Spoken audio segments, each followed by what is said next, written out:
I heard there were 2 streets in Janesville that weren't under construction. So I've been walking around lately trying to find where they are. So far, no luck.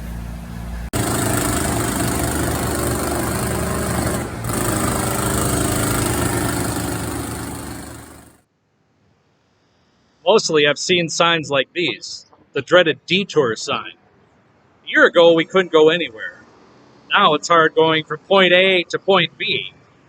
I'm not one to complain. Improving our public infrastructure is a good thing. Beautifying our city is another. So is employing people in meaningful work, like the companies that produce detour signs and orange cones. They'll never be out of work. This has been a sign of the recent times.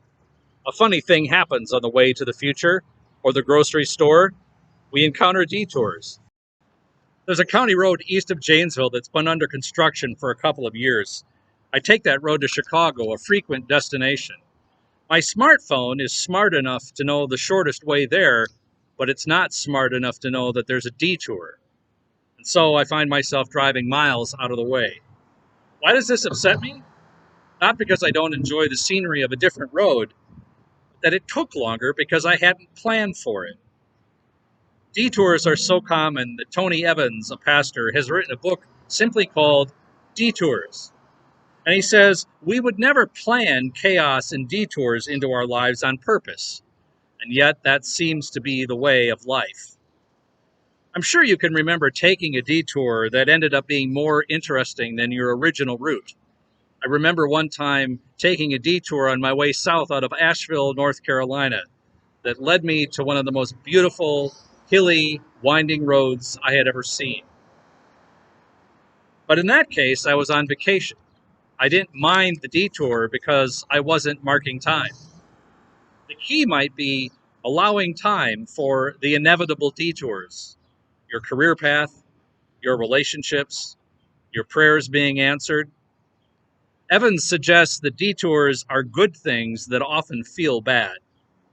There are divinely designed detours in our lives that are positive interruptions designed to divert us to a better path so that we might have the opportunity to reach our destination well. What's more, they often provide the development that we need in order to reach our destiny, our life's goal. And how we view our detours will often determine how useful they wind up being. And I'd rather be on a detour, seeing a new route, than being stuck in traffic, going nowhere. We'll see you next time. If I can figure out my way out of here.